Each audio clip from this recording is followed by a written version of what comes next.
nobody knows कि आपकी wife का पूरा नाम क्या है, क्या करती हैं, क्या बता सकते हैं? नहीं मैम थोड़ा सा इसको नहीं बताया, क्योंकि किसी भी लेडीज़ का अपना एक आइडेंटिटी होता है। वो अपना काम अच्छे से करें, अपने ऑफिस में जाएं, अब उनके काम के बदौलत लोग उन्हें जाने, न कि इस वजह से कोई जाने कि खान सर की वाइफ है।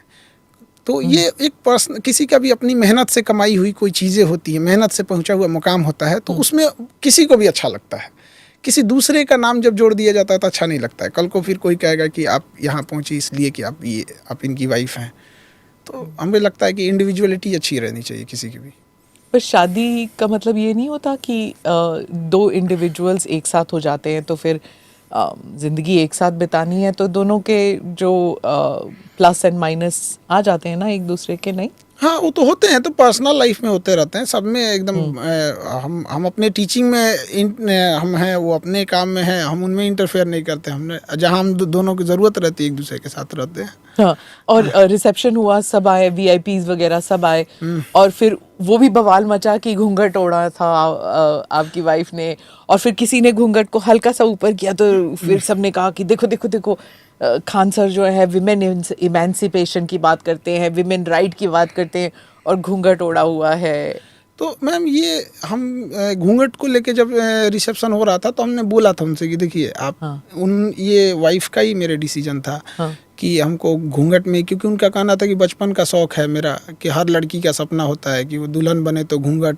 उतने भीड़ में घूंघट, दुल्हन की अलग पहचान क्या होती है, क्योंकि रिसेप्शन में तो सब सज धज के आए होते हैं, तो दुल्हन की पहचान क्या। हम कहें कि लोग फिर हमको बोलेंगे, तो कहें कि नहीं नहीं मेरे बचपन का शौक़ है हमारा ये घूंघट।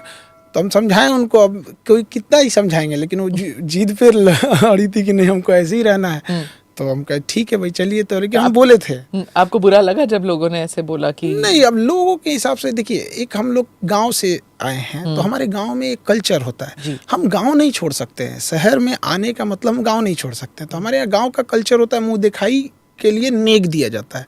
तो जो औरतें होती हैं या जो छोटे होते हैं उम्र में, वो मुंह दिखाई नेक देते हैं, लेकिन जो भसुर होते हैं, जो बड़े होते हैं एज में, आज भी ना मेरी मम्मी भी मतलब जो भसुर में आते हैं तो वहाँ पे भी थोड़ा सा ऐसे कतरा के निकल जाते हैं लोग। तो थोड़ा सा वो गाँव वाला चीज़ रहता है कि भाई उसमें तो सीनियर भी आएंगे एज में, और कुछ जैसे गवर्नर सर तो एकदम मतलब पिताजी के एज के आएंगे वहाँ पे, तो वहाँ पे एक ठो गाँव वाला भी कल्चर रहता है। और हमारी भारत की संस्कृति थी, इसमें ना कोई किसी रिलीजियस संस्कृति से तो थी नहीं यहाँ। ये तो एक इंडिया की कल्चर थी।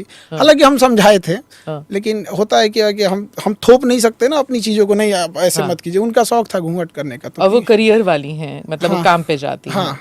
ये नहीं तो काम पे क्या हम घूंघट लगा के थोड़ी जाते हैं। रसोई कौन संभालता है, आप कि दोनों साथ में? हमें खाना बनाने नहीं आता है, मम्मी और वो। अच्छा, हाँ साथ में रहती है ना आपकी माँ।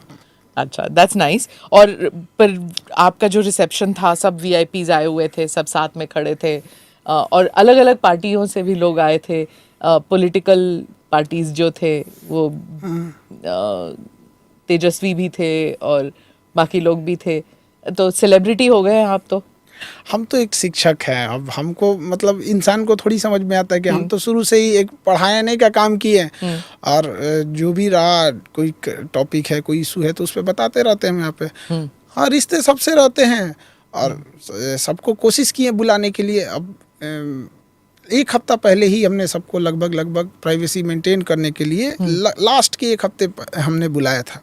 तो आई थिंक कि कुछ लोग छूट भी गए होंगे, अक्सर हो जाता है, कई बार घर के बगल का आदमी छूट जाता है। नाराज हो गए तो कुछ लोग की नाराजगी आई, तो और कुछ लोग, होता है ये ह्यूमन एरर हो जाता है। इतनी भीड़ में 10,000 लोगों को जब आप